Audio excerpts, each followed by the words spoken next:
Oh shit! Here we go again. Look, I just couldn't help. I was just very tempted to make this video, okay? Because I seen a video where the individual, I'll mention the dude's name. I ain't gonna sugarcoat it. Low Place, the Adonis Stevenson fan guy. All right. He made a video, made his, prediction video on the Broner and Garcia fight coming up this weekend, which is tomorrow, which is a fight I'm looking forward to, and along with the undercards that's happening too, with Jamel Charlo versus Jorge Sebastian Highland, and looking forward to that as well. Expecting Charlo to win that fight, whatnot. But well, this is boxing. Anything can happen. Jorge Sebastian Highland could pull off an upset. You may never know. The guy's never been stopped. He's a tough guy, but we'll see how that plays out. But I was going to make a video on the news. I heard that Tim Bradley is more likely going to retire. If it is true, if it is fully confirmed, then you know what, Tim Bradley definitely earns my respect and my admiration for what he's done. He's had a lot of tough fights early in his career. He's overcame them. He's beat a lot of great elite opposition, whatnot. So I'll make a video on that later. But before I get into that, let me talk about this. So anyway, Low Place mentioned that there's that Tyson Fury, in that video that he made, that Tyson Fury is the worst champion ever. Based off the fact that he didn't do this, he didn't do that, and he's had personal issues, such as the drug testing controversy, whatnot. So, okay, that's his opinion, but to say he is the worst champion ever, that is far-fetched, and for some reason he pulls in Adonis Stevenson into the equation. You see, every time he goes after a fighter, he's always got to bring in Adonis Stevenson. I don't know why he does that. Given the fact that Adonis Stevenson has nothing to do with Tyson Fury, I just don't know why he does that. But it is what it is. We all know his admiration and his man crush for Adonis. But anyhow, he fails to mention other fighters that we would consider, what many would consider as one of the worst champions of all time, and one of them is right before you, Buster Douglas. So, the Low Place, why didn't you mention Buster Douglas? Now, Buster Douglas, before he fought Tyson, he only had some decent wins against Craig Page, up and start Oliver McCall, and win over Trevor Berbick. We all can argue it was way, way, way past his best, Trevor Berbick, whatnot. So why didn't you mention Buster Douglas? Yes, he got a win over Tyson in an upset win, but after that, Buster Douglas didn't make any successful title defenses. He got knocked out in his last fight again in his in his first title defense against Evander Holyfield, who we all know is Evander Holyfield, all-time great, Hall of Famer Evander Holyfield. Okay, but Buster Douglas himself had personal issues outside the ring, which kept him out for 6 years after that fight against Holyfield. He was never always disciplined. He was a good talent, but there were some cases in some fights that he didn't show heart, and that was the only time he ever showed heart was against Mike Tyson. Of course, his personal issues with his mother passing away before the fight, that inspired him, and whatnot. But the fact is, we can't regard Buster Douglas as a great champion. He was not a great champion. He was one of the worst champions. So why didn't you include Buster Douglas in your presentation, huh? Very interesting, very interesting. So, you've openly admitted that you don't study boxing history. So what's mind-boggling is the fact that you left this guy out, and it's very laughable. But before I start,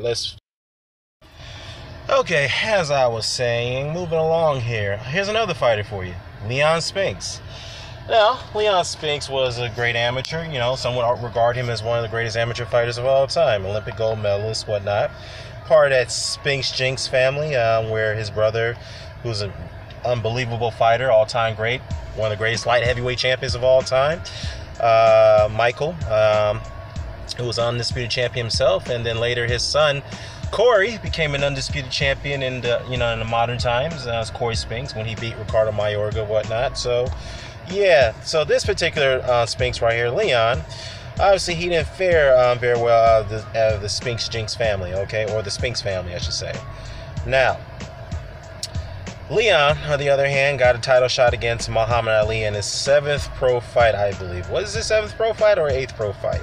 Yeah, it was his 8th pro fight, okay? And a lot of people felt that he was not ready for that fight, whatnot, whatever the case may be. But he scored a shocking upset over Muhammad Ali, and we all know that Muhammad Ali was way, way, way past his best. He was entering, the pre-Parkinson,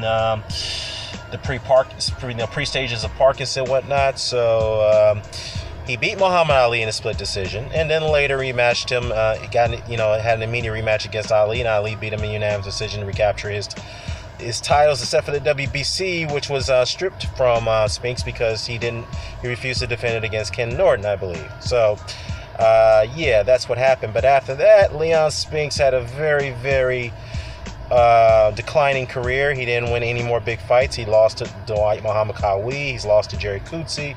He's lost to Carlos De Leon. He's lost to many, many, many, many great, very good opposition after that. So he had a very, very terrible pro career. But why didn't you mention Leon Spinks? Because his career ended at 26 and 17, and he only had one signature win, and that was against Muhammad Ali. That was it. Oh, here's another one. Primo Carnera. Do you know who Primo Carnera was? No, you don't, because you've openly admitted that you don't study boxing. You don't study the history of it going back that far, even though you've accused others for saying that they don't know shit about boxing, but only when it comes to Adonis Stevenson, right? But anyways, let me tell you something about Primo Carnera. Now, Primo Carnera, yes, he was a former circus performer, whatnot. He was a former wrestler himself, transitioned to boxing, great.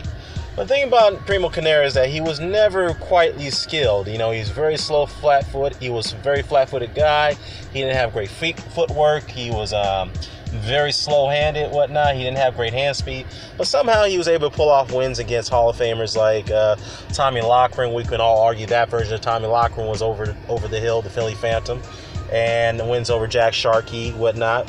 Hall of Famer guy, whatnot. And Primo Carnera somehow, some way, with his limited skills, was able to beat those guys and become a lineal heavyweight champion of the world with a couple two successful title defenses. Now, well, I'll say about a few of them, maybe, if that. He was an undisputed lineal heavyweight champion of the world, right? So, why is Primo Carnera considered one of the worst champions of all time? Well, I'll tell you why. Not only that he had limited skills, but he was heavily a mobbed-backed guy, okay? During the time of the Great Depression, or a little bit after that, Primo Carnera was seen as the main attraction when it came to boxing. He was the cash cow back then, okay? Now, after his career concluded, some of the fighters, including Jack Sharkey, had came out and admitted that he was bribed to take a fall against Carnera, along with the others like Tommy Loughran, and there was another fighter, I can't recall. What was the other fighter who came out and admit this as well? Who was the other fighter? He was not a great fighter, but he came out and admitted that he was asked he could dive. Whoever it is. Ernie Schaaf. Yeah, that was the guy's name, Ernie Schaaf. So all these guys who came out and admitted that they were bribed to take a fall against Primo Carnera, and given the fact that his fights were all fixed, they were all set up with full of bribes and whatnot and distortions, whatnot, he will forever be remembered as a paper champion, when some will call the first paper champion. Why?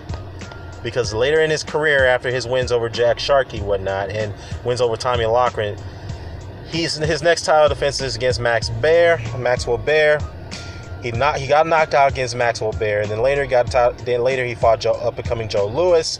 Joe Louis locked him out, and he was able to put on a string of wins against a bunch of nobodies. And after that, he lost 3 straight fights against a guy in Italy named Luigi Massana. So after that, Primo Carnera will always be forever be remembered as a paper champion, and one of the worst world champions in history, because of the fact that he was heavily backed by the mob, and the fact that majority of his big fights, or all his big fights, I should say, were all fixed to make him look good, even though he was a very subpar fighter compared to the likes of Jack Sharkey and the Ernie Schaafs and whatnot, and the Tommy Loughrans. So why didn't you mention any of these 3 guys in your presentation? Of course you didn't mention them, because you didn't study the history.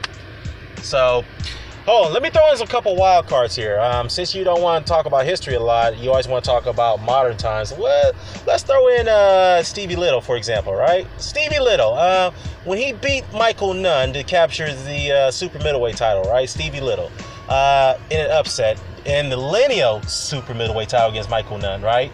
Stevie Little didn't have any successful title defenses, so and then and after that, his career was not that. It was very bad. He had double-digit losses in his career and very little double-digit wins. So, why didn't you mention Stevie Little? Of course, you don't know Stevie Little because you don't know who that guy was. All right. So, another wild card, Marcos Maidana. Marcos Maidana didn't have any successful title defenses. Why didn't you mention Marcos Maidana, huh? Why didn't you mention Jess Willard, an old-timer? You didn't know who Jess Willard was? No. I'll tell you something about Jess Willard.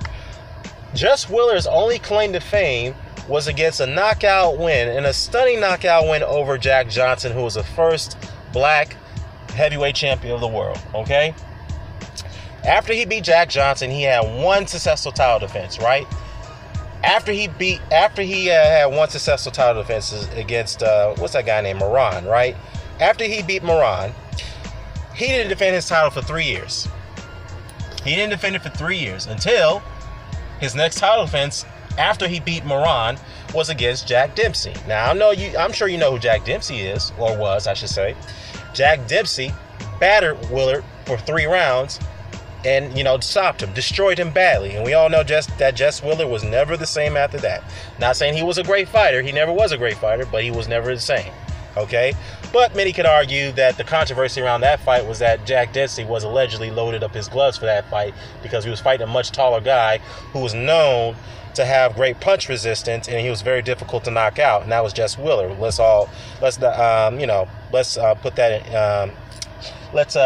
in, not negate that fact. But the fact is that if you're going to make an accusation where you're going to say a fighter like Tyson Fury is the worst champion of all time, maybe you should do some research on the champions that came before him, like the ones I mentioned, like Jess Willard, like Buster Douglas, like what's Buster Douglas? What else? Like Leon Spinks and like a Primo Canera. You should mention those guys, or Stevie Little. Why? You should have done your research on this before you made that claim. Okay. Now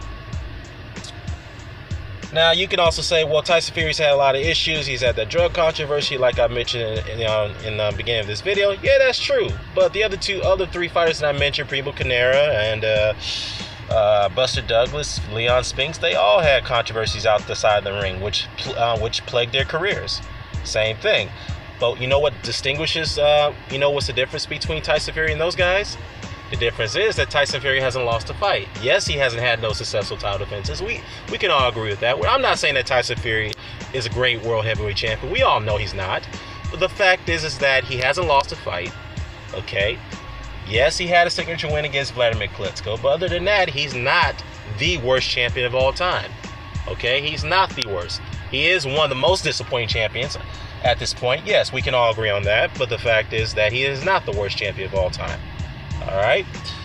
So, that's all that needs to be said about this. So again, if you're gonna make an accusation like that, you need to study the history and don't go around and tell people that they don't know shit about boxing. Okay, given the fact that you openly admitted that you don't study the history of boxing because it doesn't suit your narrative. Anyways, that's all I gotta say about this. I am out.